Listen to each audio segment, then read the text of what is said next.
jërë ngeen jëf ci ànd yi ak ñun ci chaîne bii di Buzz SN TV comme ni ñu ko daan defee saa su ne dañu ñëw tënkal leen li nga xam ne moo di xibaar yi dañ koy commencé ci coor yu dox ci diggante séeréer bi ak joolaa bi di Waly Diouf Bodiang ak ki nga xam ne moo di Pape Malick Ndour ñuy sànnante ay xeer yu métti ci Facebook bi ki nga xam ne moo di Waly Diouf Bodiang nekk DG bu port autonome de Dakar moom nag moo commencé boobu leen mbir moom daal daan lay bind ci page Facebook am nag daal ni Pape Malick Ndour mi nga xam ni ab bandi la woon waaye tamit koo xam ne nag vitre sociable la bu haute cour de justice moom mi ne daal daan nay jeexal li nga xam ne moo di ay cartouches de délinquant wam ci li nga xam ne moo di wàllum liberté bi mu am waaye ci loolu daal ci la jógee nag daal di jéem a attaqué ki nga xam ne moo di le président de la république daal di koy jeexal daal ni postera bien qui postera dans le temps du peuple daal di koy jeexal daal ni ci politique nag moom il faut savoir en finir dès qu'on le peut sans état d'âme loolu yi kon la ki nga xam ne moo di Waly Diouf Bodiang daal di wax Pape Malick Ndour ca page Facebook am waaye Pape Malick bàyyiwu ko benn yoon Waly daa posté rek moom it mu ñëw tontu man ko tey rek mu neex moom Pape Malick Ndour daal li mu wax leen la nee na dara lu garaaw nekku ci de ab séeréer la rek buy tooñ ab joolaa daan nag daal yow mii sax man dama laa amnistie maanaam daal dama laa baal ci bêtises yi nga xam ne da nga koy def ci li jàll ak ci li ngay def jamono ji ak sax ci yu ñëwagul ne maanaam yi nga xam ne da nga koy imaginer ak yooyu noonu daal mu nekk nag ay imagination yoo xam yu limité la maanaam daal yoo xam ne soriwul te it defagoo ko daan ne ko nag bul ci daar yooyu yi maanaam nekkul sax loo xam ne xëy na mën nañoo nekk di ko amnistie boobu daal nekkul nag loo xam ni dañ koy abrogé wala dara loolu yi ma def daal ab geste de compassion rek la boo xam ni sa cousin séeréer moom moo la ko defal waaye daan ne ko yow mi nga xam ne nag yaay chef de sécurité bi nga xam ne nag chef de sécurité autoproclamé nga bu passif du ma wax ak agent boo xam nag agent de ron improvisé la bu siège l'APR daane ko nag am na ab Bodiang boo xam nag moom dëgg la kooku moom mooy chef de sécurité waaye nag daal xëy na bis dina ñëw maanaam daal mu daal di leeral wala sax indi li nga xam moo di yërmande te daal di tontu ci waaye nag balaa loolu daal continuer rek di jouer li nga xam ne moo di visite de salon comme daal loolu yi moom jàpp na la lool ci jamono boo xam ne nag port bi daal mi ngi nekk ci ay jafe-jafe loolu kon la Pape Malick Ndour daal di tontu ki nga xam ne moo di Waly Diouf Bodiang mu nekk ab histoire bu neex lool ci diggante séeréer bi ak ki nga xam ni moo di joolaa bi ñu nekk kon ci seen page Facebook yi di ko defante syndicat des professionnels de l'information et de la communication du Sénégal SYNPIC ñoom ñii day samedi juróom fan ci weeru avril 2025 ci premier congrès boo xam ne congrès ordinaire la ci 11e congrès boo xam ne congrès ordinaire la ñu ko doon defee ca maison de la presse Babacar Touré ca Dakar mu nekkoon ab rendez-vous boo xam ne bu mag a mag la nag daa defoon ay élection ngir far ab secrétaire général national waaye itam daal taxawal bureau exécutif national bi di benn loolu daal nay am ñu amoon nag ñaari candidat yoo xam ne ñoom ñoo postulé woon candidat yooyu nag daal ñu bëggoon a remplacer ki nga xam ne moo di Amadou Bamba Kassé mi jiite woon boobu lépp poste depuis 2019 ba léegi kenn kii ci turu Moustapha Cissé la yuyoo moom mi moo représenté woon la section SYNPICS de la RTS keneen ki di yooyu turu Ndiol Maka Seck nekkoon section du Soleil ñoom ñaar ñi daal ñoo doon jàmmaarloo ci ab vote boo xam nag am na mu nekkoon ay bulletins secrets Moustapha Cissé mi daal moom moo daal di gagné ci 28 voix la daal di am keneen ki daal di am li nga xam ne rek moo di 19 voix moom mi nga xam ne moom la doon jàkkaar loolu kon ci loolu yi 47 personnes kon ñoom ñoo daal di voté ci jamono bi kon daal moom moo mujjee nekk li nga xam ne moo di le nouveau secrétaire général national di SYNPICS pour ab mandat bu tollu ci juróomi at kon loolu yi moom moo xew ci li nga xam ni moo di SYNPICS ginnaaw bi nga xamee ni kon daal nañuy fal ab secrétaire national bu bees ci loolu yi mbir mu doy waar moo daal di xew daal dal ab célèbre influenceur waaye tamit nekk ab commerçant bu mag a mag loolu yi mi ngi tegu ci kaw ki nga xam ne moo di Mortalla Fall Sandaga mbir bi ab lakk-lakk la boo xam ni mi ngi xew ci guddi samedi ca marché Sandaga nekk ci diggu xolub Dakaaru loolu yi nag ab boutique boo xam ni boutique gu Mortalla Fall Sandaga lañ koy wax mu nekk ab vendeur bu siw lool di jaay li nga xam ne moo di ay dàll ay saag ak yu ni mel moom mii daal moom la bidigam tàkk ba jeex tàkk moom mii di ab commerçant boo xam ni ku ñëpp ràññee la témoins yi nga xam daal am nañ ko nee nañ tàkk-tàkk bi mi ngi am ci boori 21h bi mu jotee waaye nag ba minuit daal sapeur pompier di soog a ñëw wala sax ba minuit sapeur pompier ñëwul waaye nag daal nekk ab boutique boo xam ni ñaari étage la mu nekkoon boutique boo xam ne nag daal xale yu jigéen yi jëloon nañ ko lool ak ñi nga xam ni ñoo di célébrité yi maam daal nit ñi nga xam ni ay nit yu siiw la ñu xam waaye nag yi nga xam ne moo ko moom daal dañ koo xam bu baax a baax ci parcours bu remarquable boo xam daal na koy def maanaam daal dafa jóge ci nekk koo xam ne ab brouette la yoroon di jaay nekkoon ab marchand ambulant ba mu mujjee taxawal boobu la boutique ay client am wala ay xaritam sax bokk ci ay influenceurs yu mag a mag wala sax ay célébrité ay waykat ku ci mel ni Wally Ballago Seck daal ci bokk. Ginnaaw bi loolu amee sax moom def na ci ab vidéo di wax ne daal dafa nekkoon répétition rek bi mu génnee ci la yëgee loolu waaye nag di ñaanal Mor Talla Fall Sandaga waaye tamit di ko wax ne daal dina ci taxaw ci lépp lu mën ci boobu lépp jafe-jafe nga xam ni dal na ki nga xam ni moo di Mor Talla Fall Sandaga mu nekk ab célèbre jaaykat boo xam ni ma nga nekk ca Sandaga woon Sénégalais yëpp daal di koy xam ci ginnaaw bi nga xamee ni moom mii ku siiw la ci li muy def.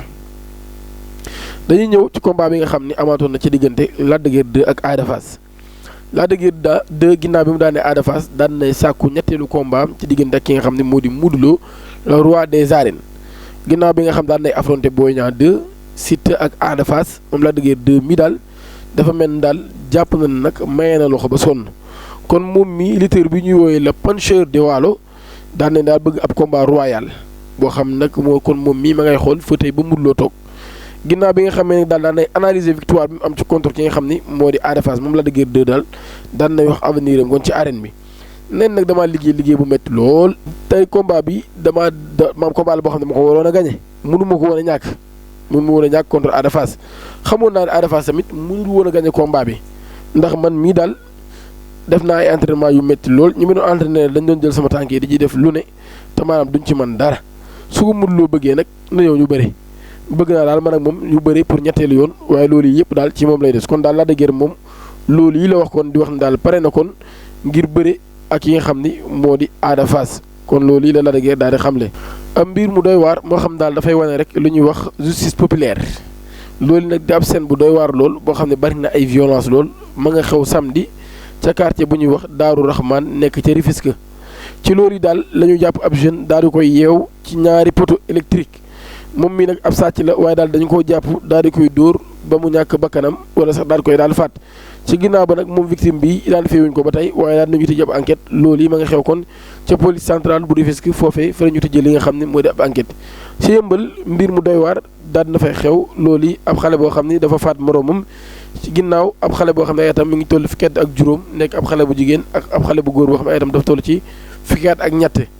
ginnaaw daal bi xale bu jigéen bi daal di karee koo kii ngir wax li nga xam ne rek moo di soxlaam ci li nga xam ne moom la borom boutique bi fekkee wala sax ab boutique bu nekkoon foofee daal moom moo ko daal di fekkee ginnaaw nag bi mu waxee rek li nga xam ni moom la bëgg xale bi daal di bañ mu mel ndax lu koy forcé ci lu ko poussé mu daal di daanu daal di dal nag ci li nga xam ne rek moo di benn weñ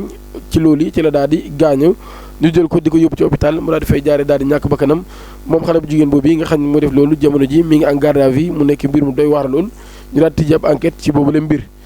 Bassirou Diomaye Diakhar Faye son excellence ginnaaw bi nga xamee ni Maïmouna Ndour Faye da ko interpellé ci situation fiscale bu presse bi ci ab échange boo xam doon nañu am seen diggante ak moom wala sax diggante président ak li nga xam ni moo di média bi moom président Bassirou Diomaye Diakhar Faye daal moom mii nag daal ay kàddoom wannu ko benn yoon daal nay wax li nga xam moom la yaakaar ci boobu leen mbir waaye nag daal koy wax ak fermeté daal di assumer critique yi nga xam ne daal mooy am ci boobu leen mbir kon daal moom mi ngi wax ni li nga xam ne dañ koy baale ci wàllum fisc ak média yi daal di ko def loolu yi daal dafa war a nag nekk loo xam ni lu jeex la moom ci li mu gis ndax daal jàpp na ni loolu yi lu danger la moom Bassirou Diomaye Diakhar Faye daal nay gis ni kon depuis mu ñëw ba léegi daal dafa rek suspendre loolu yi nga xam dañ leen doon may dañ leen doon baal fisc yeeg yu ni mel waaye ba tey moom mi daal daan nay wax boobu leen mbir daan ni kon moom mi daal dafa jàpp ni ab générosité des risques la le chef d'état kon daan nay wax ci boobu leen mbir ba tey daan wax daal secteur la boo xam nag daal dañoo tàmm faveur yooyu ba dem daal ba jàpp ni sax droit acquis la maanaam daal seen droit la lu mun ta ñàkk la mun nag daal du ma cautionné ab presse boo xam ne nag dañuy forcer daal maanaam daal dañuy bañ a fay ay impôt yu ni mel wala sax dañuy forcer ñu baal leen li nga xam ni moo seen ay impôt neen nag daal loolu yi ñu nekk sax di ko revendiquer loolu moom kon wax nañ daal du ci ànd benn yoon waaye tamit daan nañ leen di joxañ baaraam ci li nga xam ne nag daf koo jàpp comme li ñuy wax détournement de deniers publics ndax daal nee na patron de presse yi nga xam ne daal la ñuy dawal ay auto 4x4 wala sax ay auto de luxe waaye jeune reporter yi nag nga xam ne ñooy liggéey ca maison de presse yi di dugg ci ay kaar ak njaga njaay ak yu ni mel ba pare ñu leen dagg ay TVA yoo xam ne dañuy wax ni ci dañ ko war a fay ba pare daal koy jël def ko seenu gafaga kon loolu daal njiitu réew bu Sénégal son excellence monsieur président Bassirou Diomaye Diakhar Faye kon mi ngi koy naxarlu bu baax a baax daal kon di daal ci kaw li nga xam ni moo di presse bi Ousseynou Ly mi nekk ministre conseiller et porte-parole de la presse de la présidence moom mii nag daal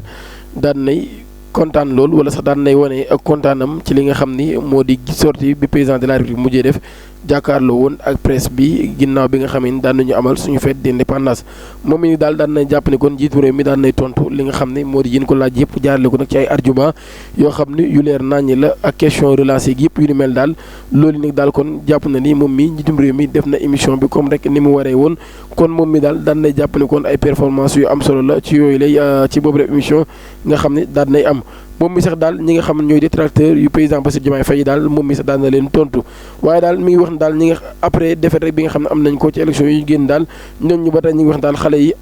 xamuñu état les jeunes ne connaissent pas l' état moom aussi li mii daal mi ngi leen tontu ci ginnaaw bi nga xamee ne nag daal ñi ngi wax yooyu lay mbir neen nag daal jamono boo xamee ne rek daal dem nañ ba fekk ñu yeewu rek dafay fekk jeunes yi moom wala xale yi ñuy wax sa daal xamuñu état fekk na kon ñu daal di réussir fi nga xam ne nag ñoom foofu la ñu échoué woon wala sax foofu la ñu mënee wut woon daal koy jaaree nag ci li nga xam ne rek moo di transparence ak liggéey boo xam ni liggéey bu tegu ci yoon lay doon kon loolu daal moom la daal di xamle moom mi nga xam ni moo di Ousseynou Ly le président de la république ginnaaw bi nga xamee ne daal nay wax daal yéen ji nga xam ne am na ko ci daal di wàññi wala sax daal di yokku pouvoir yi nga xam ne le premier ministre Ousmane Sonko daal na koy am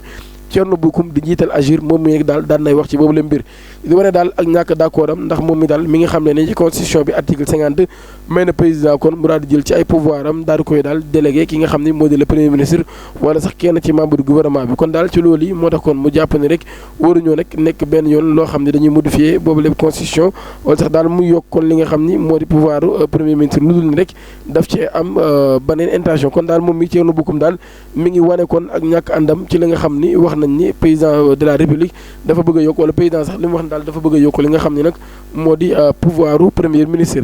ginnaaw bi nga xamee ne nag daal ñi ngi fàttaliku Mahammed Boun Abdallah Dionne mu nekk at gi nga xamee ne génn na àdduna mu génnoon àdduna le 5 avril 2024 daal fi bàyyi ab vide boo xam ni vide la bu doy waar ci réewum Sénégal moom mii nga xam ne nekkoon na candidat ci élection présidentielle yi ñu génn moom Mahammed Boun Abdallah Dionne nekkoon premier ministre ci réewum Sénégal ñu koy fàttaliku ku nekk di ko rendre hommage ci ay messages yoo xam ne kon ñu ngi koy publier ci li nga xam ñoo di réseaux sociaux yi mu nekkoon daal nit ko am solo ñu jàpp ne sax Sénégal du Sénégal rek moo ñàkk waaye Afrique moo ñàkk koo xam ne borom xam-xam la woon waaye tamit koo xam ni patriote la woon kon loolu yi moom Mahammed Boun Abdallah Dionne ginnaaw bi nga xamee ne génn àdduna démb lañ ko doon fàttaliku mu nekkoon 5 avril atum 2024 la fi bàyyi ko woon ñuy ñaan saa borom jéggal ko te xaaree ko àjjana ginnaaw bi nga xamee ni dafa déposé li nga xam ne moo di ab caution wam moom mi di wuroo ci turu Tahirou Sarr caution bi tolloon ci 419 milliards ci loolu li la valeur bi tolloon moom mi nag daal nekk ab homme d'affaires boo xam ne kon ba tey ji mën nañu wax ne day continuer di nekk ca kaso opérateur économique bii di wuyoo ci turu Tahirou Sarr dafay continuer di nekk ci kaso ba tey te teewul nag daan nay déposé ab caution bu toll ci 419 milliards de francs CFA loolu nag daal mu nekk ab ordonnance boo xam ne mercredi la génn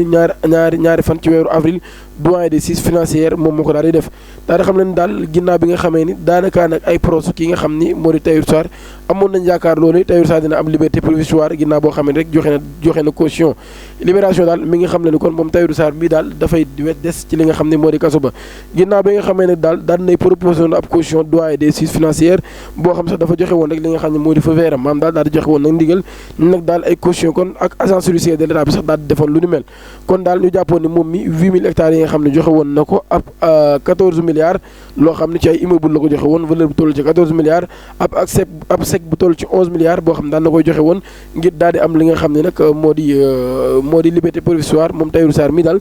mujjewuñ ko bàyyi dañ ko gàntal lu ni mel kon dafay des ci kaso ba ay avocat am nag daal ñoom ñii rek bëgg nañoo def li nga xam ni moo di appel ci chambre d'accusation financière ba ngir daal di wane seenu ñàkk d'accord wala sax ngir bëgg ñu daal di bàyyi Tahirou Sarr mën a dellu si ak njabootam mën a am li ñuy wax liberté provisoire di leen jaajëfal baax ci ànd ak ñun ci chaîne bi di Buzz SN TV di sàkku ngeen abonné suñu chaîne YouTube activer cloche notification bi pour bañ a rater suñu yeneen vidéo jërë ngeen jëf